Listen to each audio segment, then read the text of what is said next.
Assalamualaikum. Okey, setelah berjam-jam perjalanan daripada Shah Alam sampai ke Perak, so hari ni kita berada dekat kedai restoran Cacibo. Okey Zain, Cacibo ni terletak di Kampung Asam Kumbang, Taiping, Perak.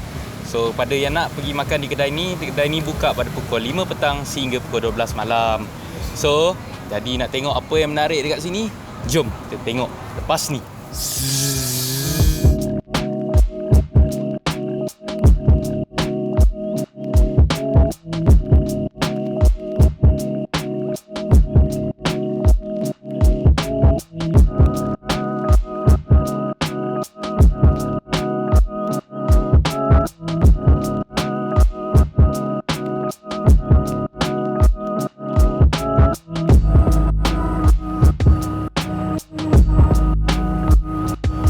okey, kat depan saya ni saya order chicken chop.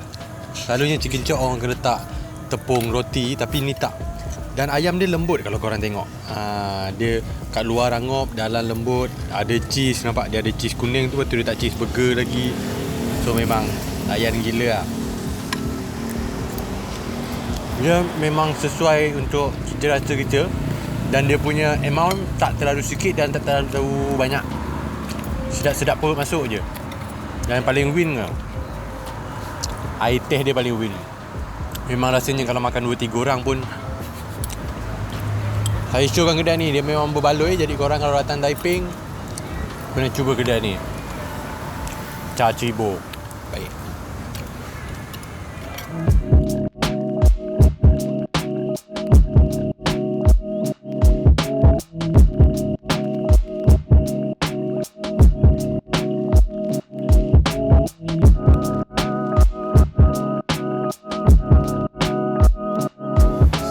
Tadi dah korang dah dengar Naki cakap apa kan. So aku sekarang makan benda yang hampir sama je.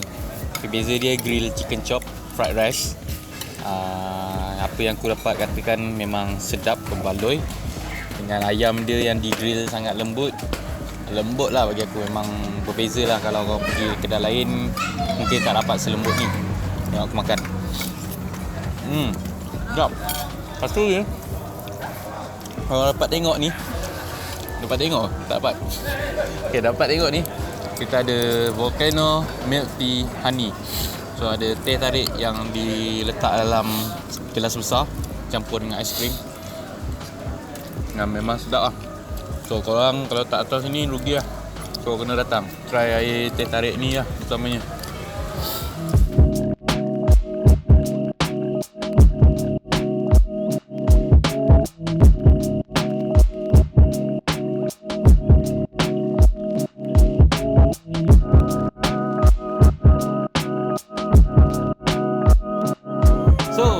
Kita dah habis makan kat restoran Cacibo dekat Taiping, Perak. Yes, kita dah kenyang, kita dah makan western food dia, kita dah makan nasi goreng dia. So apa Zain, kita nak ajak semua orang datang. So kita nak tutup aja video ni. Yes. Kita jemputlah pada semua yang nak datang ke Taiping, Perak, datanglah ke restoran Cacibo. Next, maybe kita next restoran kita pergi mana pula lepas ni? Tak tahulah. Kita tengok producer buat mana. Yes, jom kita nantikan next episode.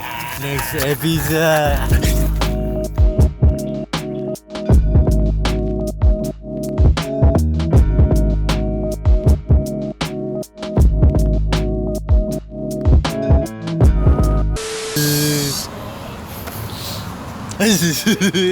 Takat lagi.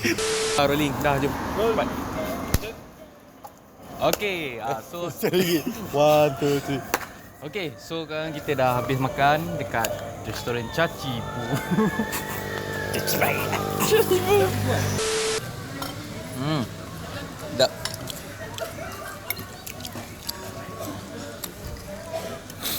So saya nak ucapkan ribuan terima kasih kepada mak saya. Rekod tak? Tengah rekod.